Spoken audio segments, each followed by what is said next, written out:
everybody, Jake Reichbart here with a video review of a guitar wireless system, which is the, let me see, Lekato WS-80, as you can see here.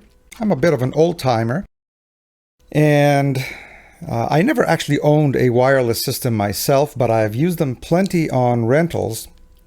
I've played countless rock, pop, big stages, bar band gigs, and I've used them before, and they usually look something like this. So I was extremely intrigued to try a system that basically consists of two little things like this. By the way, you can see it's black and blue. The light is glowing blue, and it perfectly matches my guitar, so you can imagine my delight at that. So this is the transmitter. The receiver is the same thing on the other side. I was very intrigued to try something like this. Now, granted that in most of the situations that you see me play, sitting, just playing the guitar, my amp is close by. In my solo gigs, as you can see on my streams, and with jazz trios, you know, most of the time a cable is perfectly fine. But even now that I just plug this in and I'm not tethered to anything, it's a bit jarring to be able to move around. And with a system like this that you can just throw in the guitar pocket, I thought it would be definitely worth checking out. In thinking of how to test this unit, four things come to mind. First of all, basic connectivity. Does the thing power on right away without any problems? Are there any weird pops and noises? Is it picking up AM radio or whatever? Number one, and so far, it seems to be working just fine. This entire video up to this point, the unit is connected. I'm not hearing any pops, any noises. The next element, though, is a little bit more intricate, and that is, how does it affect the sound of the guitar? Does the guitar sound any different? Does it cut off any high end from the sound, any high frequencies? And in order to test this, I decided to plug in the guitar the way I do all my videos. As you can see in the picture, the receiver is connected straight to my audio interface, and this is it on the guitar end. And right now there's about a distance of, I would say, maybe 6 feet or so, which is more than would be adequate for my gigs. I sit a lot closer to the amp at my gigs. But right now it's at 6 feet, and there's no outside microphone interference or anything like that. So basically the way I'm recording it right now is exactly the way I record all my videos with a cable. So I'm going to see how that sounds. Obviously, as I'm speaking right now, I haven't heard yet what it sounds like, so I'm going to come back to that a little bit later. The point number 3 is this unit boasts on its advertisement no delay, no lag, and this is something that we can test very effectively here right now, because while I'm playing plugged in direct to the amp, this microphone is also picking up the guitar. And if there was any kind of, in fact, that's how I actually record a lot of my videos. I like the sound of the guitar plugged in with a little bit of microphone picked up. In fact, I don't know if you can see here, I'll turn this a little bit. I even use a piezo pickup often on the guitar, and I have a separate input for that. And I like the two signals to be blended. And so if there's any significant lag between, you know, as a result of the transmission, we're going to hear that delay between the directly recorded signal and the signal being picked up by the microphone.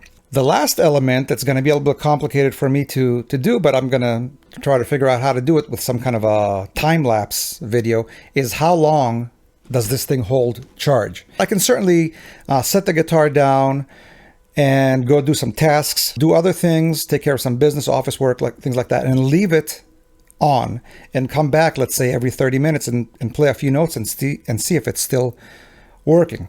So with all that in mind, let's get started. And actually, before we even get started with testing and playing itself, here is a video that I did previously, the unboxing of the unit, which I recorded with my phone just to see, so you see how it arrives delivered.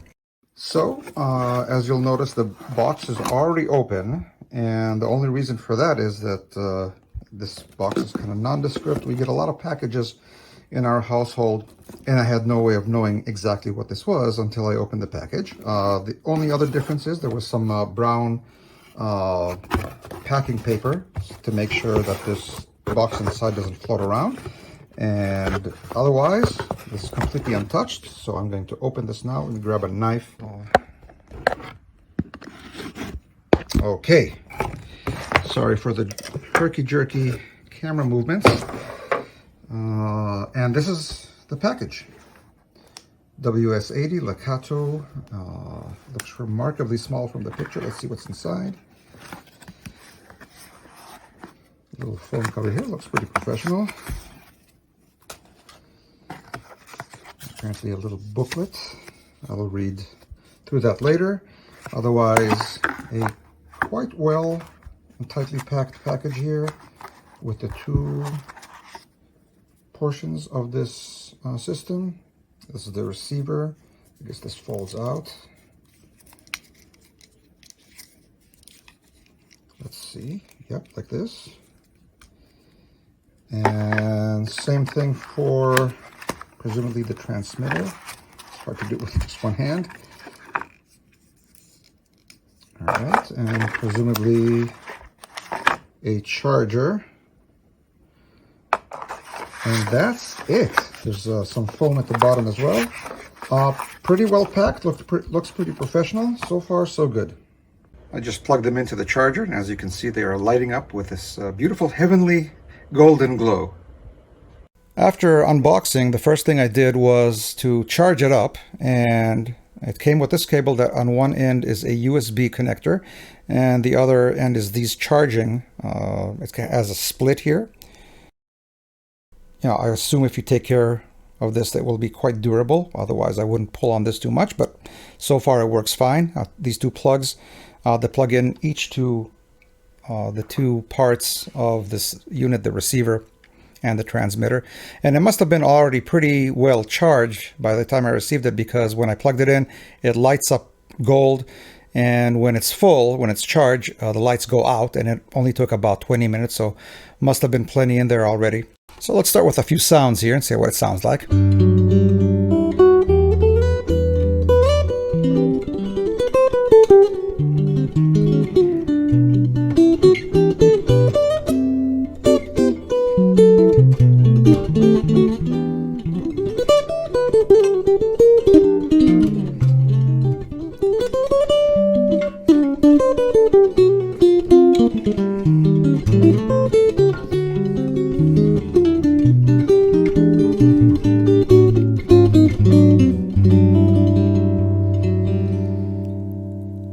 And I rather deliberately chose to play these dense chords just to make sure that there's no degradation of sound.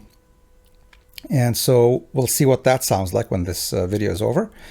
All right, the next part is going to be the one that takes me the most amount of time, although for you it will lapse quite easily.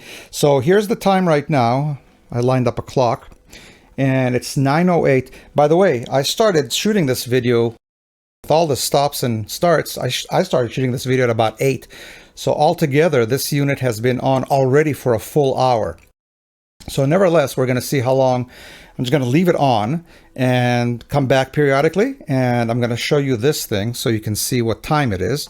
Like I said, 9:08. And all right, let's get started.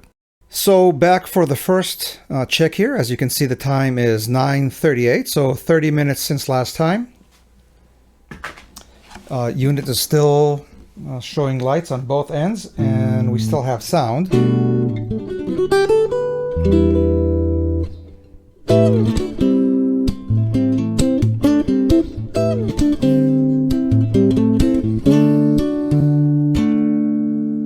I don't even know what that was. What did I just play? All right, we'll see you in 30 minutes. Back with the next segment. The time, as you can see, is 10:08, so another 30 minutes have gone by. I've done plenty of laundry. Dishes are up next. Let's play a few sounds.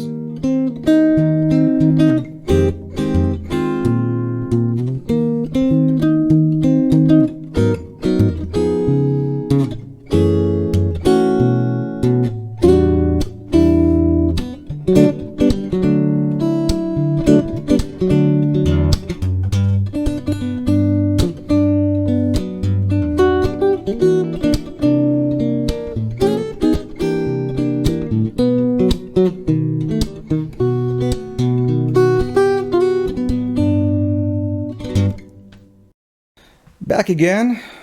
Time now is 10:38.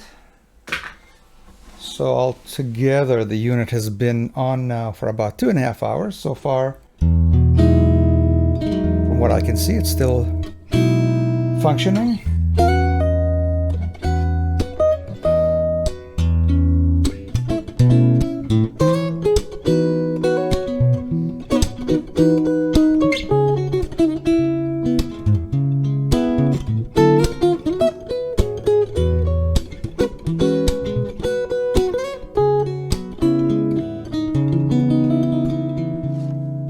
See you in a little bit. Back again. As you can see, the time now is 11:08, so just past the 3-hour mark, and seems to still be functioning as before.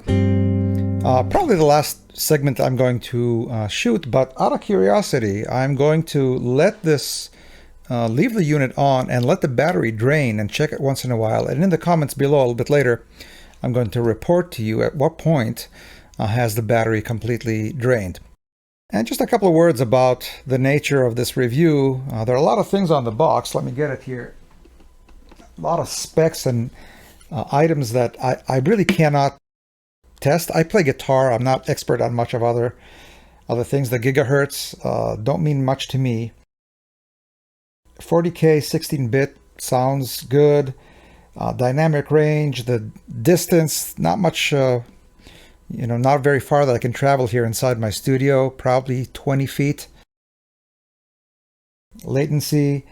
Basically, I can check the things that are relevant to me, things that I can quite easily check here. And some final conclusions here. So at this point, I've been able to listen back to the audio that I recorded, and I've come to some conclusions here. So right now we're close to 4 hours on the unit. It seems to still be functioning and working. I've been able to test it in my limited capacity here as a solo instrumentalist in my studio, and so far appears to have passed the test. The sound quality is good. I can't tell the difference between this and a cable plugged in. As I mentioned earlier, there's 2 tracks to the guitar, one through the unit and the other one through this microphone here, and there's no noticeable delay. They line up on top of each other exactly, pretty much the same way as I do it in my regular videos. So I haven't tested whether the thing really holds battery for 8 hours. The distance, does it function at 100 feet? I couldn't tell you. I can walk around here, which I actually did a little bit earlier, and test it at about 20 feet, and it seems to be working fine. So what strikes me really is the level of the technology that's available now to create something like this. Just mind-boggling. Things that were just a few years ago were thought as impossible are now available. This thing is quite inexpensive. I believe it's $60 or in that range. And if you need something for your cocktail set or some kind of a small gig, certainly solo, and in a small trio where you're no further than the amp at about, let's say, up to about 20 feet, it seems to be working fine. The sound quality is the same as a cable as far as I can tell. Anyway, thank you very much. If you enjoyed this video, please consider subscribing to my channel, checking out the links below where you can purchase this unit, and we'll see you on the next video.